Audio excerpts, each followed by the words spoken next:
Lady from New York, Ms. Clarke, for her 5 minutes. Thank you very much, Mr. Chairman, and I thank our ranking member, Tonko, for holding today's hearing. I'd also like to thank our witness for being here to testify on these bills.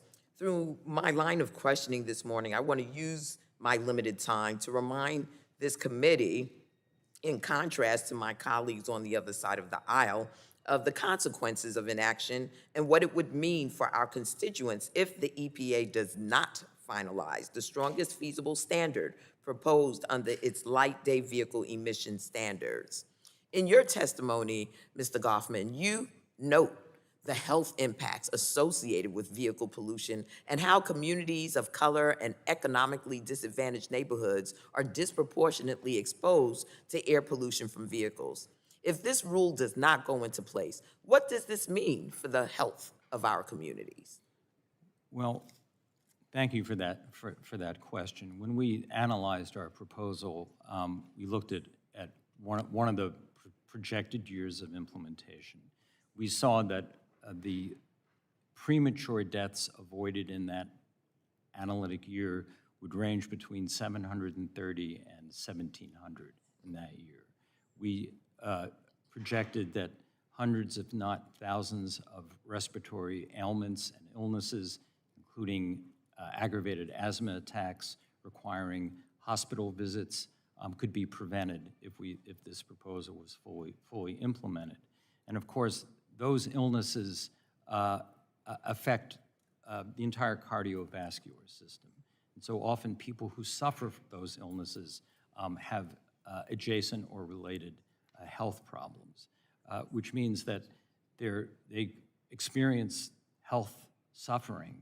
And I think, as one of your colleagues said recently, getting sick isn't free. And that's why when we take those benefits and we look at what the avoided oil costs would be under this rule, and we sort of add them together, you know, we're confident that there would be about a $1 trillion net benefit to American society if these proposals were adopted and implemented. Well, let me just thank you for that. For environmental justice communities where pollution from peaker power plants, chemical facilities, and dirty diesel trucks are compounded, pollution is a matter of life and death. There's no doubt about that. A recent report by the American Lung Association found that if we transition to 100% sales of zero-emission passenger vehicles by 2035, over 100,000 deaths would be prevented. 2.2 million asthma attacks would be avoided, and over 10.7 million days of work would not be lost. So I'd like to ask for unanimous consent to submit this report from the American Lung Association entitled Zeroing In on Healthy Air into the record.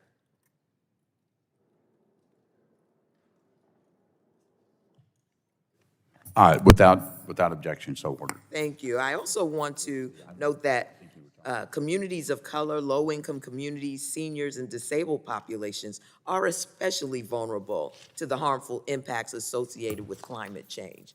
Cutting greenhouse gas emissions in the transportation sector is one of the most critical steps we must take to meet our climate goals and limit the harm of climate change on our most vulnerable populations. Mr. Goffman, can you provide an estimate of the magnitude of greenhouse gas emissions that would be avoided by finalizing the proposed standards?